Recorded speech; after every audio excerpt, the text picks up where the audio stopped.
When was the time where the history books don't share where women ruled the world?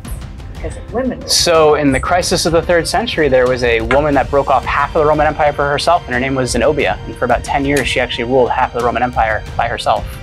How'd you do? Did pretty well. Until the Romans took it back.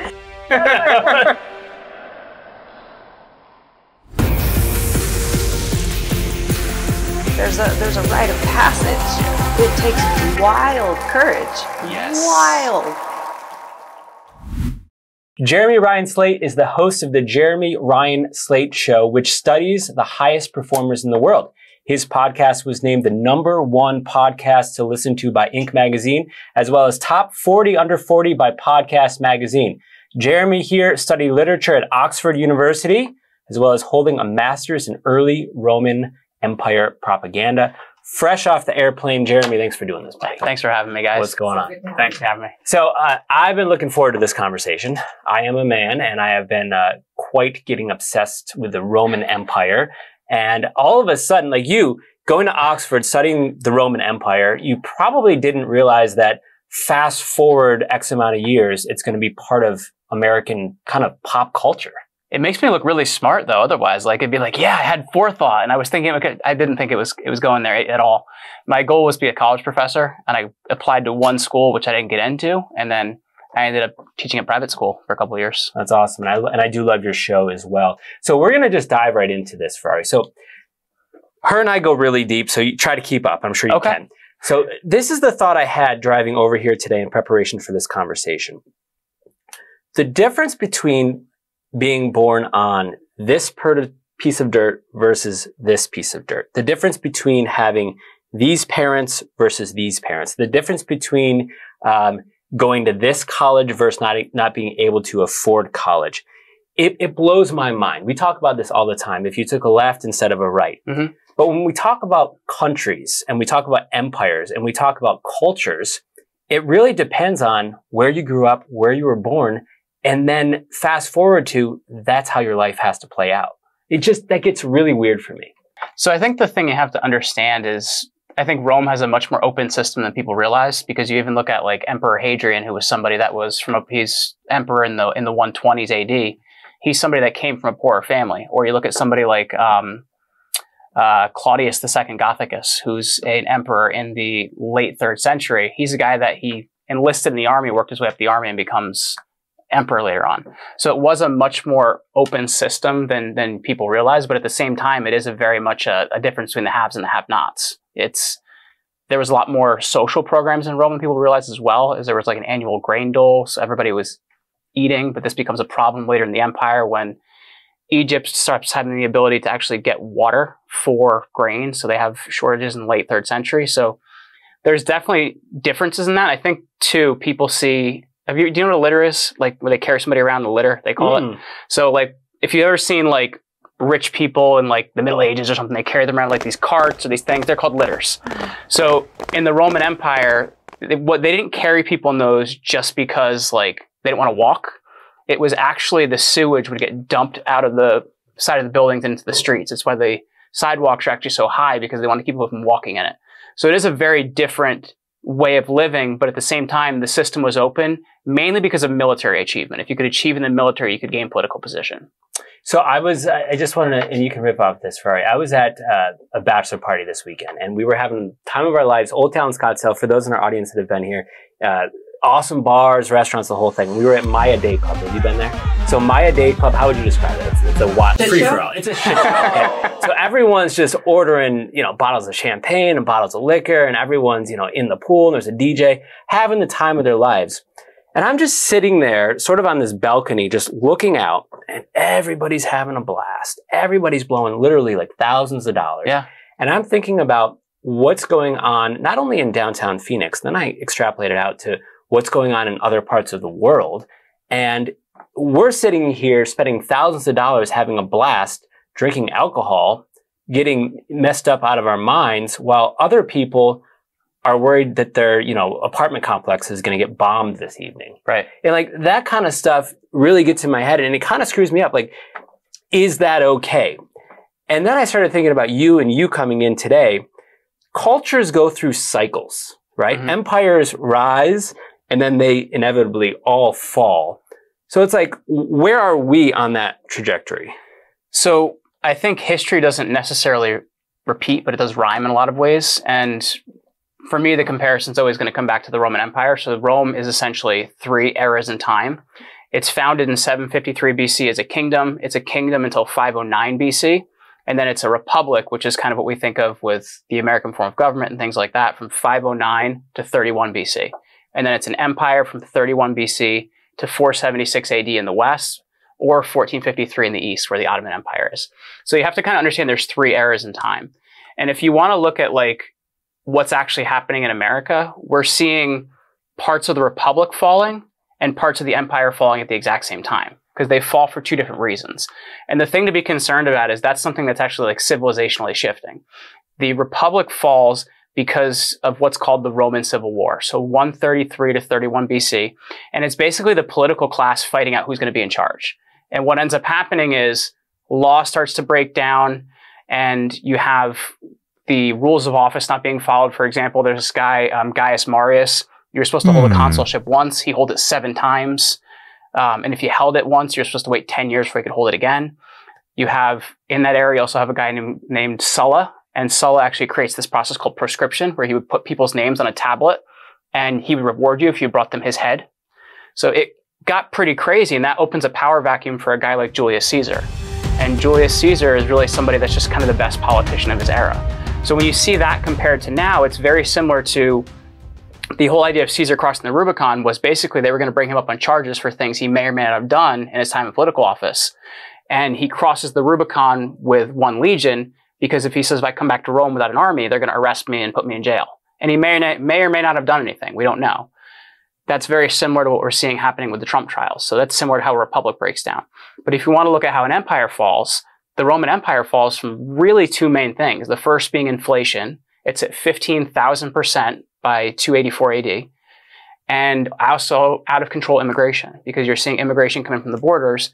And as I mentioned, Rome has a lot of social programs. So you're seeing the social net get overwhelmed.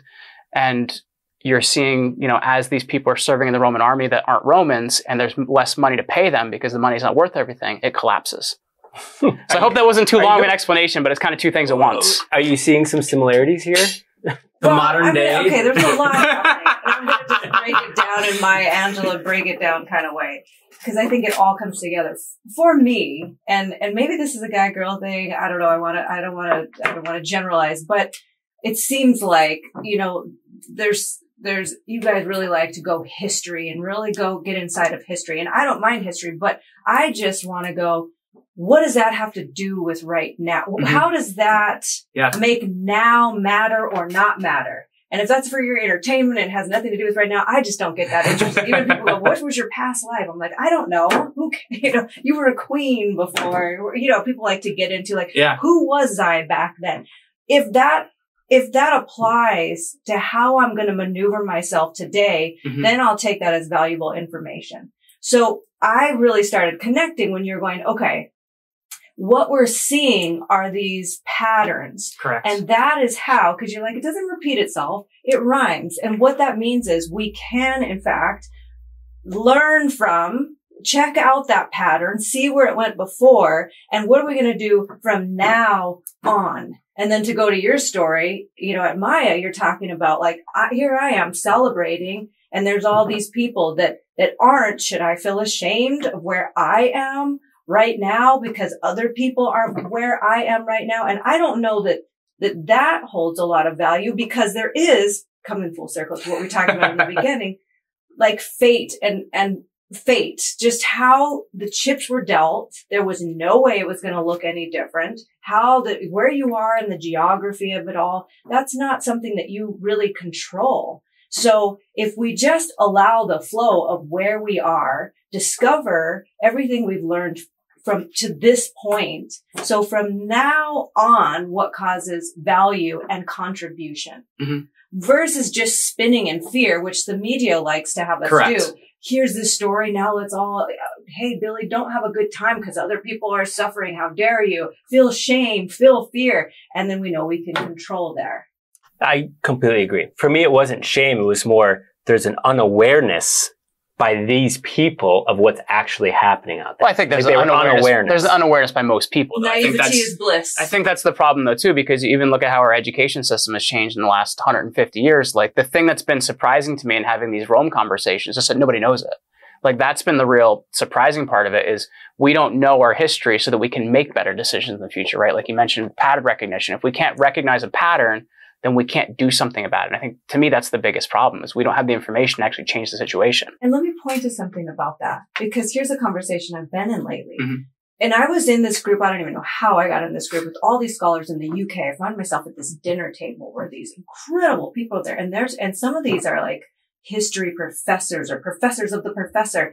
And they started having this conversation about, we need to start questioning what we're being taught about history. Because even that is very skewed, and we've got to go, okay, what, from whose perspective? That's the important part. Was the history being shared and told, and now we're receiving it and just supposed to take it as is. So it can be very convoluted, and this is why now we've got with social media and everybody posting whatever. Everybody's just like, where do we go? This would be valuable. Where do we go? Well, and I think that's I guess just to go back to something you said before, just because it's interesting, you mentioned, let the chips fall where they may. So the whole famous quote about Caesar crossing the Rubicon when he says, the die is cast, it's actually an incorrect translation. He was actually quoting a Greek poem that says, let the chips fall where they may. So he was also, he was taking a gamble and seeing where it goes.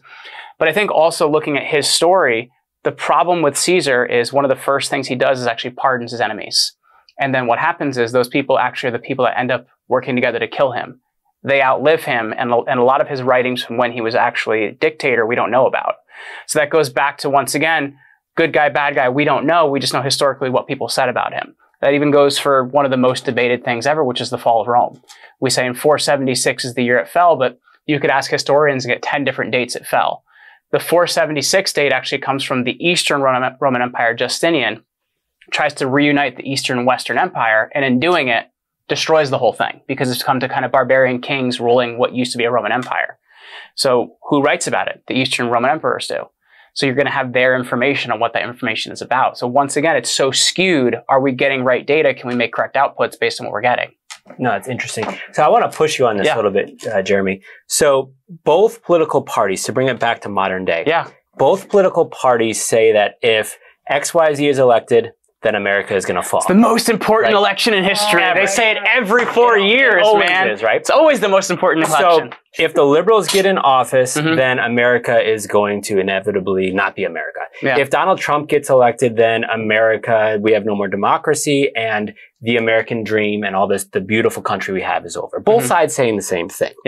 Did we see similarities in Rome to where different groups, different parties, if you may, are warring against each other and basically accusing each other of being the devil? That's the Roman revolutions. That's 133 to 31 BC, and that's what will happen in the last 100 years. You have first these two brothers, the Gracchi brothers. They bring in these populist grain reforms, and they try to give things to the people. So what happens? They upset the wealthy class, which is the Senate. They're assassinated in the Senate with the legs of a stool. People beat them to death. The second one actually commits suicide, but that's kind of the first part of it. Then you have this guy, Marius, that I mentioned. He comes in and he holds more consulships, and they give him the power because they say, okay, you have to defeat these two tribes called the Cimbri and also this guy named Jugurtha. So they give him the power. And this is what happens in your last 100 years. It's always the most threatening thing that could ever happen.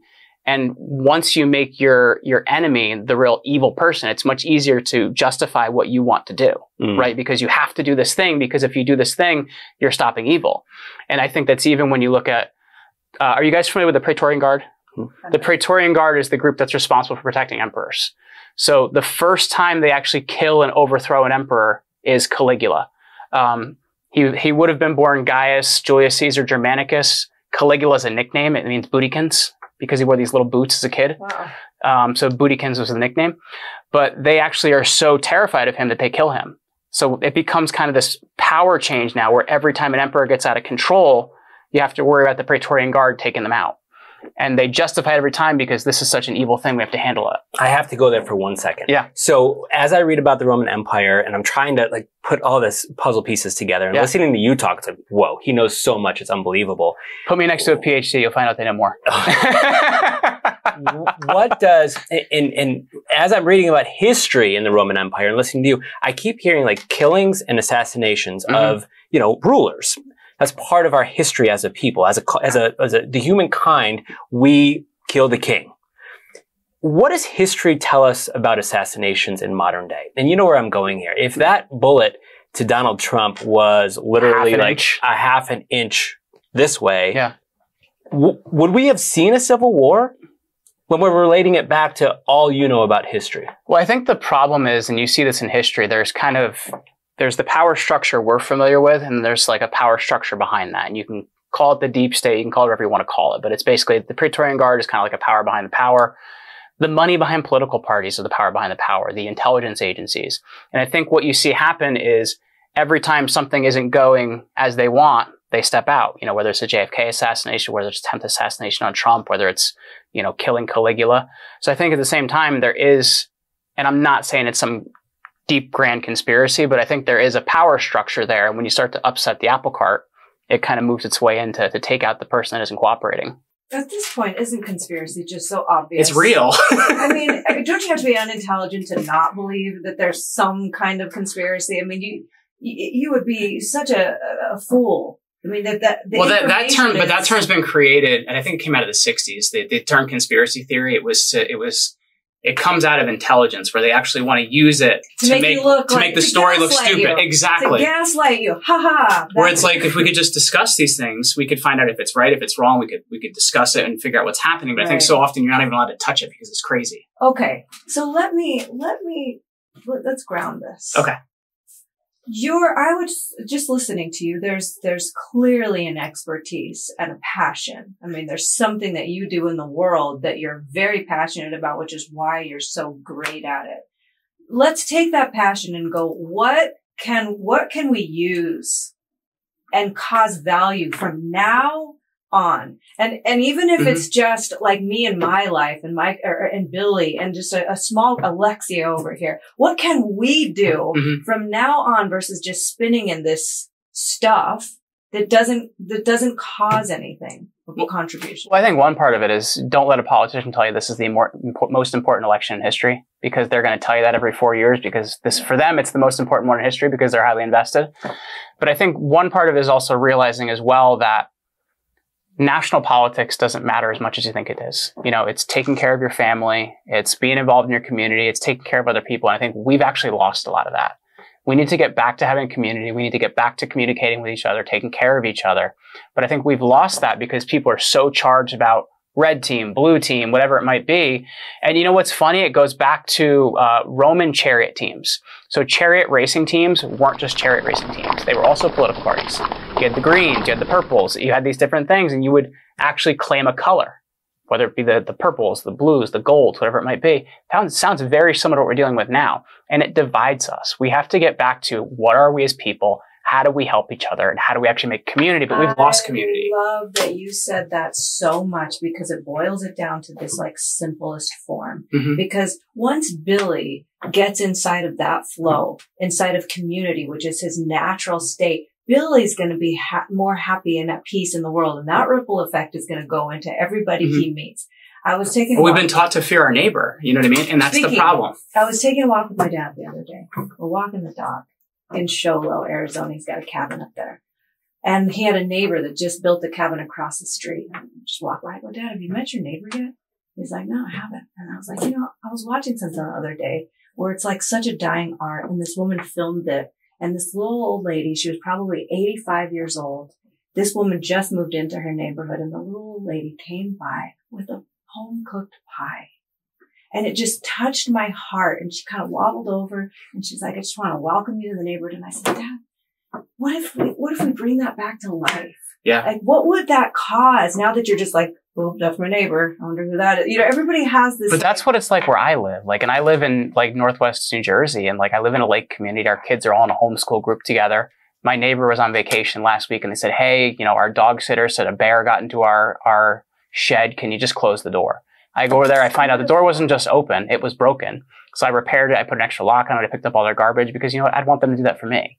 And I think we've lost that in a lot of ways. It's the small communities we need. Let's start our own community. I love that. And I love what you said about, you know, national politics and people not letting get so that charged influence. up about it, man. And I'm guilty, number one guy right here, because it really should come back to friends, family, community, you know, eating good foods, exercise, all the things that we want to be, you know, physically. Well, that doesn't mean you ignore the problems of life. Like, they still exist and we have to be aware of them and we have to confront them, but it doesn't mean that your neighbor's your enemy, you know? Right.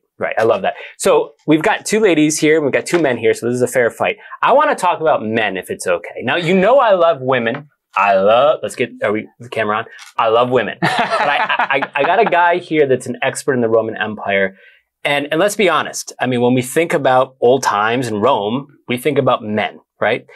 So the question is, are men still men? And when I was searching the Roman Empire last night on social media, it was a lot of guys commenting that, well, we're not men anymore. There's been a pussification, if I can use the term, of America.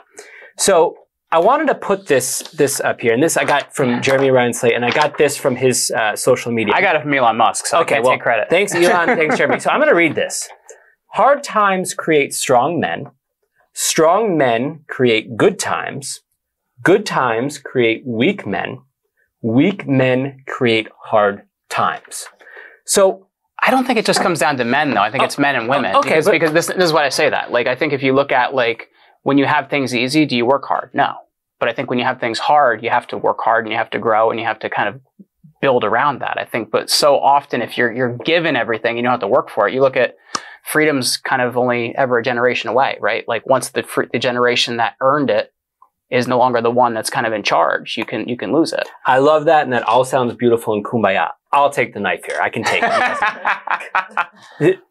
If you look across, and I'm going to go to America, across our American culture, and talk to your father about this. Talk to your grandfather. God willing, some of you out there still have grandfathers still alive. I don't. Men are not the same as they used to be, for better and for worse. Men are not necessarily, and I'm generalizing here, but I'm going to, they're not as hard as they used to be, right? If someone broke into their home, they're not necessarily prepared to defend their family like they would have been in the 50s, 60s, 70s. Things have changed. I think there's a lot more to it than that, though. Like, in certain states, if you try to defend your home, they'll arrest you. Would you disagree with me? No, I wouldn't disagree with you, no. You think men are as tough and as hard and as strong-minded? Yeah. You know, I lived in Poland and I lived in Ukraine for a time. I knew when that Ukraine-Russia thing went down, I said, oh, those guys ain't running. Yeah. Those are men's men over there. I was at Maya Day Club last weekend. Oh, me included, we're friggin' running.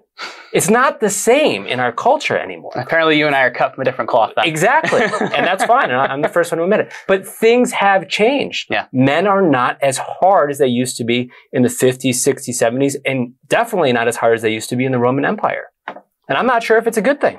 Well, I think there's two parts to that. I think number one, if you want to go real deep, you know, there's a lot of plastics and microplastics and things like that in our food that are messing with our hormones. I think that's one part of it. But I think the other part of it is as well is we have too much available to us. You can go on Amazon and have something the same day now. You know, where I live, we heat firewood for the winter.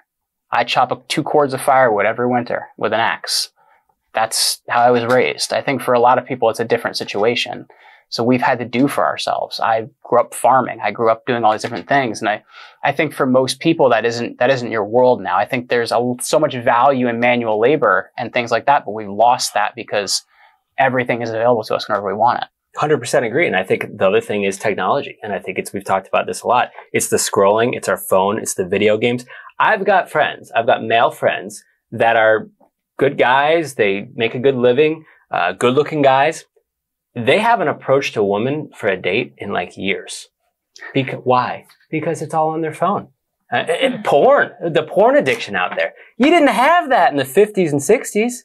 I mean, let's let the ladies kind of, I think also in a lot of ways we've gotten so litigious as a society though too. Like people sue for everything now. Like it's multifaceted more than just like and men there's losing been positives there with the Me Too movement, a lot of positives. And in my estimation, there's been some negatives because it's like a pendulum, like a wrecking ball. It swings way this way and then inevitably it comes way back. Why can you climb on ruins in Europe, but you can't here because somebody will sue you? Like, I just think to a certain extent we've gotten too litigious too. I think there are so many variables involved. To your point, I don't think it's one thing that we can point to. You know, the hormone issues, the kids are clearly different. The helicopter parents, like the needing to control so much. Everybody gets a trophy kind of thing. It's just, you never quite discover how to step into your own fire, if you will. That's a really, really important point, by the way, because I think that the everybody gets a trophy society has caused people to stop working for things. And it's when you struggle is when you build the skills. Like when I played baseball as a kid, I was a shortstop. The coach's kid was terrible, but he was also a shortstop. So the coach's kid's going to play. So what did I do? Learn how to play center field. But people wouldn't do that. They would just complain and stop playing baseball. And so how the chips fell, you were kind of set up in a way where you could then be a true leader, in my opinion, without this hierarchy of leadership. It just means, let me show you to remind you of who you are. Yeah. Because we got a little lost. And I think women can vouch for, that we're definitely noticing that in men, there's a lack of, strength to even be okay with rejection. There's a lack of that strength, so that if you approach somebody, you just grow from it. You're okay from it. You build off of that, because all the best books, all the best speakers, they talk about what they've discovered based on their contrast in life. And now we're just so afraid of contrast. Yes. So we have this even kill and nobody's really growing anymore. But here's something that I want to just throw out there. You know how you're talking about the Roman Empire and history repeating itself, right? Right. When was the time that the history books don't share where women ruled the world? So in the crisis of the 3rd century, there was a woman that broke off half of the Roman Empire for herself, and her name was Zenobia. And for about 10 years, she actually ruled half of the Roman Empire by herself. How'd we do? Did pretty well. Until the Romans took it back. What is happening is it's like a big zit underneath the skin, and everything's coming up to the surface. But the thing is, it has to come up to the surface, because even though, like, I'm just going to say, the Trumps of the world brought all this stuff out, it was always there. It's not Trump's fault that it's coming to the surface. Now they just have permission to kind of like come forward. And I don't know whether it's the Democrats or Republicans. I'm not getting involved, but for whatever reason, all that contrast is coming forward, and we need to see it. And the feminine is getting stronger. Which I think is a beautiful thing. I do too. I think that's awesome. I love that. I think it's beautiful from the perspective too. I think there's a certain type of man that used to not communicate. And I think they do now in certain ways. Do you get what I'm saying? I think men have become, in certain ways, they've become less masculine, but in a good way. Willing to be more vulnerable. Right. And that doesn't mean you need to be a wimp, but I think it's the same way to take care of your kids and communicate and talk to your wife and stuff. Definitely. You don't have to shut down all your emotions, because that actually does not cause anything valuable in life. I hosted a retreat with all men recently, and I got to really witness what it was for a man to stand in his masculine, really be a man. I don't mean to talk in all this cloudy way, but be a man. It's okay. But feel your feelings, and then look around you. Here's a coach. Here's a teacher. Here's a rich guy. Here's a spiritual guy. There's a little bit of everyone. And so you can be in an environment where you have permission to feel your shit, share your shit, be real. Don't stuff this stuff down, because I believe that's what causes all this chaos. Well, there's an overcorrection on social media right now too, because I think there's a whole class of man on social media. It's like, I'm a man, I have a beard, and I F you, and this and that. You know what I mean? And I feel like that's also not masculine. I agree. It's kind of it's somewhere in between the two. Whereas I think what's happened is there's this way overcorrection online right now.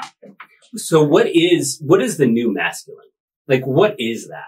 What is the true masculine? What is the true masculine? What is the true, let's say, what is the true modern day masculine male? As I sit here. That's a good question. It is a good question. No, I'm serious. Well, I think to me, you know the bro movement? Yeah. All the bros, like you said, with the beards, and it's the bros. I think it's a little ridiculous, and I've had some of them be real dicks to me, so, okay. So what is it then? Sure. Okay.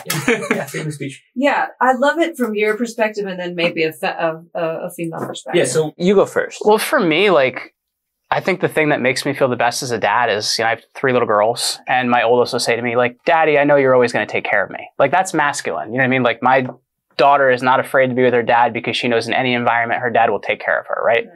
So to me, I think that's real masculinity. And, my wife knows the wood's going to get chopped. She knows I'm going to go out and handle the barn. I'll put a roof on something if she needs to. I've turned my garage into an office. Like, I can do those things. I'm able. So I think it's kind of a combination of, that protection, communication, but also like being able. I think it's really important to have those things. Great. I couldn't agree with you more. I might say it slightly different, but we're saying the same thing. Well, I'm trying to think of how to describe it. Yeah, I'll express it. I love the way you described it. There's this, I'll give you this example. There was this guy I was talking to, and he really wanted this girl back. And she was saying, I want space. Just give me space for a moment. And he was trying to figure out how he could make sure in this space that she wasn't going to leave him. And right there, that's very feminine, because here's why. Here's what we want. You need space too. And the moment I can feel you're like, yes, we both need to take space, then I'm going to go, oh, okay, I feel the authenticity of your strength. Right now, people are watching way too many YouTubes and trying to figure out how to play the role of strength. And we can smell that a mile away, because when it comes to it, we can feel you're not grounded in there, and you can't fake that. So to your point, when you do know how to do certain things and take care of certain things, because we hold a space as women too, very creatively. We're going to color things. We're going to make it fun. We're going to be like, let's explore this. Yeah. And so in order for that to dance together, we need to feel like we don't have to take your role. Like, it's a partnership. And like, I think like with my wife and I, like we've been together going on 16 years. We've been married almost 10. And she knows that like there's certain things like I just got it. She doesn't have to worry about that. And I think that's, you know what I mean? And it doesn't mean that there's women's roles and men's roles, but I think at the same time, there's certain things that we know we can depend for each other on. And I think that's really, really important. For me, that what he just said, that would be my definition. I just got it.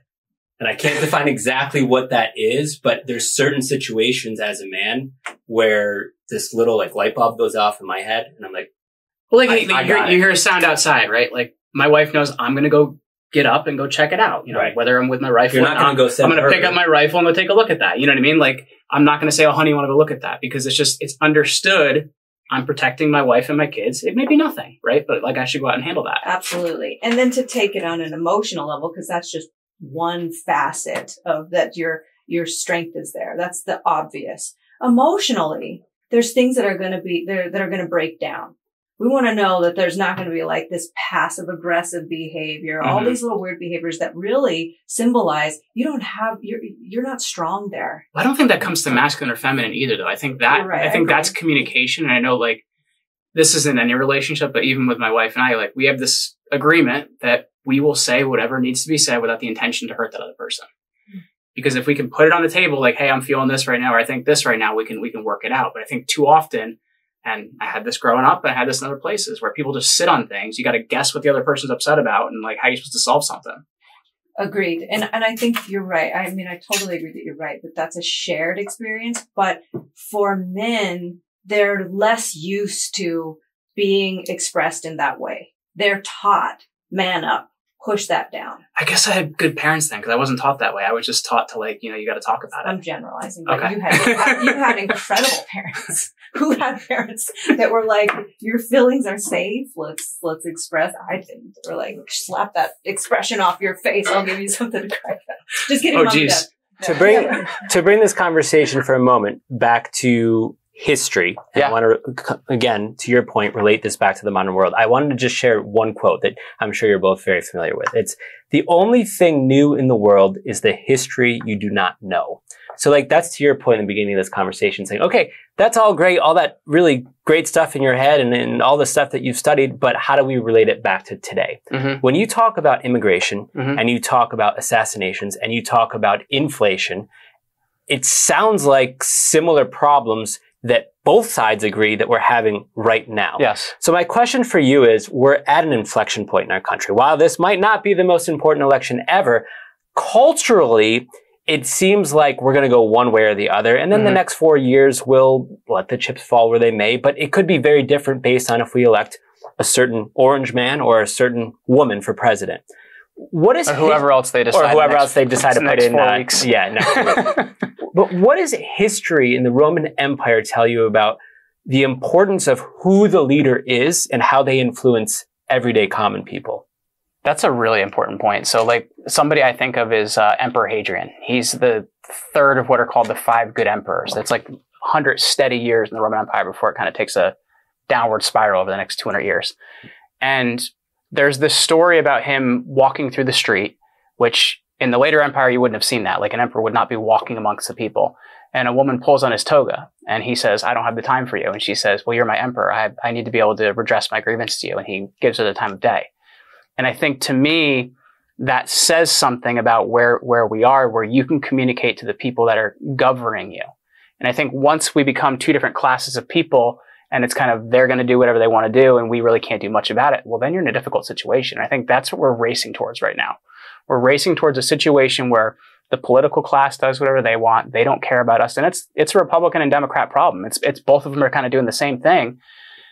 Because if you just look at their, there's an account on X called, I think it's like Pelosi stock ticker, but it checks other people's stocks. And there's a lot of R's doing exactly what they're yelling at D's for doing. So I think that the problem we're seeing right now is the classes are separating themselves and they're stopping to care about what the people elected them want. And I think that's when you get in a really bad situation, because that does not end well.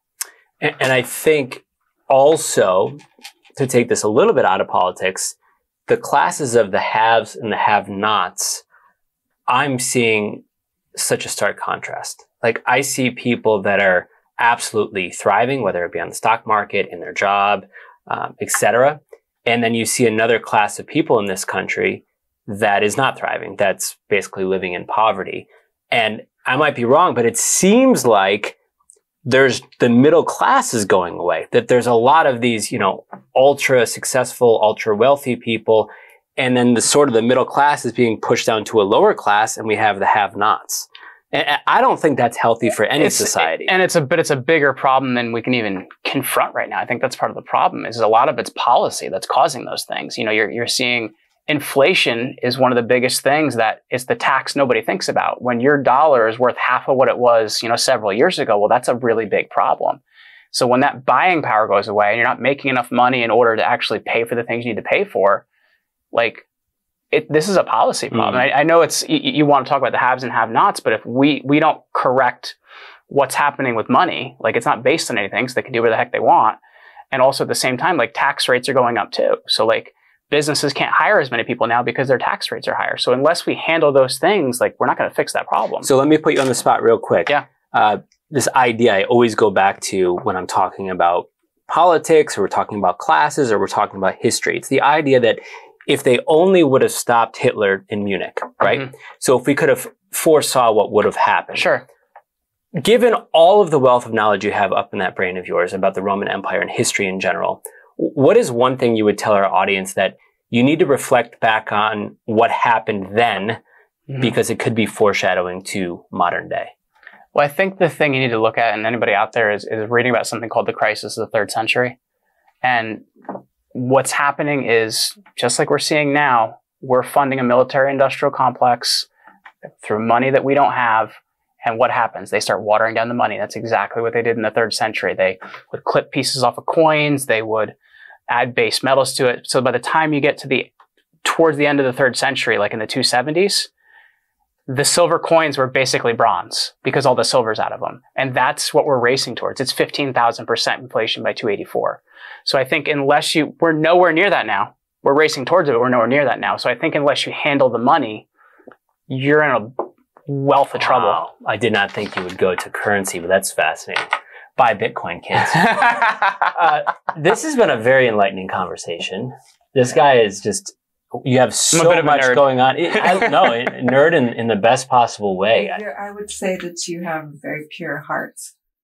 Thank you. Yeah. It's been such a pleasure too, because it's rare.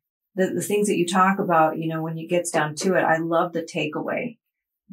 Be kinder to your neighbor. Feel more connected. Feel like we're comrades. Mm-hmm. See what you can do inside your own inner world And we're being trained right now to look at, you're my enemy. I don't like that guy. Oh, you rub me the wrong way, when we can begin to see that everybody really is our comrade. Even if we don't agree, we're still in this together. And that really is an internal shift in perspective. Well, and I think on my own show, I have a lot of these difficult conversations with people, and I talk to generals and politicians and different people. And one of the things I always end the conversation with is, great, well, what can be done about it, right? Because they're trying to scare people all day long. So we want to talk about what can be done about it. And every single one of them says community. And I think that's the thing we need to focus on. Wow, I agree, man. I'm with you. I love it, comrades. How are you going to up your game in community? Let's end it with this. Well, for me, what I'm focused on now is, as I interview politicians and people that are in power, I'm trying to get at the real stuff. I'm so sick of the talking points. I hate when you get like a media kit or a press release and like, oh, we just want to focus on the border, or we just want to focus on inflation. It's like kind of what you said. But that's what's beautiful about new media, right? Like, because you're seeing like, do these people have the chops to do it? For me, it's a call to action. Kind of like your last question. What was your last question you asked your guests? What can be done about it? What can be done? So holding the powers that be accountable and asking that question, what can be done? For me, it's like, what is your call to action? I had someone on the show recently talking about, abortion rights, and we got a problem and this, that, and that. Okay, Roe is overturned. You don't agree with it. It's back to the states. What do we do now? And they were just kind of like, From now on. They didn't really have an answer. Well, I don't know. I just don't disagree. Okay, that's fine if you disagree, but this is what we're faced with, right? So I just think action.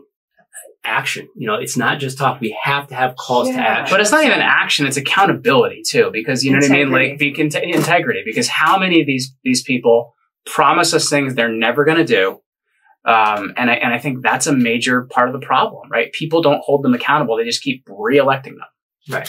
And the other thing, which is not a call to action, but what I want to get to is, as the four of us, we've never held office, right? We've never really held office. I don't outside of student, but we don't really know what it's like when you step into that office as an elected official. We don't know what it's like when you step into the Oval Office. They sit you down, they're like, listen, gal. They bring out the picture of JFK and they say, man, this is what happens if, My dad was a state representative. Okay. Well, maybe your dad would be able to speak to this. Maybe we get him on the show sometime. I do have great conversations because I ask him, what was it like? Is it really that different from when you were in the office to today? And was it really at that much of odds? Right. And he's like, no, it wasn't like that. Well, it's even like, I don't know if you've heard Matt Gaetz talk about it at all too. And like he talks about like the RNC and there's another group within the Republican Party. I don't quite remember what it's called, but he talks about like these people are just fundraising all the time. That's all they do. And I think the problem is you elect people to legislate, and now their job is they have to fundraise, because if they're not fundraising, then they don't get the good positions and stuff. Well, I didn't hire somebody to fundraise. That's you know what I mean? So true. The Trump campaign raised hundreds of millions of dollars, right? Kamala Harris, within a couple of days, like 48 hours, raised over $200 million for her campaign. So my thought is, whether it's the Trump campaign or the Harris campaign or whoever, combine that. Now we're close to almost $1 billion. What could that billion do? You complain about the border. You complain about homelessness. You complain about crime. Why don't you say, you know what? Enough with the goofy commercials. Let's give this billion, both of us, and let's put it towards something for the people. I mean, it's ridiculous. But even that, like I'm just going to mention Matt Gaetz because I've actually heard him explain it, which is, it's kind of interesting. Like he says, like, if you want to get on a committee, they'll say, okay, well, how much money can you raise? Or we're not going to put you on that committee. And it's like, to me, it's like, okay, do you know judicial stuff? Good. Be on the Judiciary Committee. Like, should be somebody that knows the content of what they're talking about, not how much money you can raise. That's what's wrong with our system. It's exactly. So the takeaway that we can actually ground, because yes, there's all these things, but we can't necessarily target it directly. You got to target it within yourself. And then you are a ripple effect in the world. I'm a ripple effect in the world. So the first thing is what we keep going to is this community. And we all have to have our own personal sense of what that pivot is in our world. Like we all have that due diligence. It takes courage to stay in there and have those more difficult conversations. The best relationships have the most difficult conversations. Yes. And let's not just stay in this lofty bullshit place, and let's get real with one another, truthful with one another. And that sets us all free. Well, there's always the what is it? You can't talk about politics and religion. And G.K. Chesterton, he was a Catholic writer. He would talk about, I always talk about politics and religion because everything else comes off of that. I think we're avoiding like real life stuff, you know? Yeah, I love that. What a conversation. Let's just end with this. I want to go back to the beautiful little grandma in Sholo. Let's end with a challenge for us here in this room and for our audience. Let's all this week do one thing. Doesn't have to be baking a pie, because Lord knows I ain't baking a pie. But let's do one thing for our neighbor. I get like goosebumps thinking about this. Whether it be a neighbor or a colleague or someone that's not your close friend or your close family member, do one thing for a stranger that's going to make them feel love and feel kindness and maybe pass it on.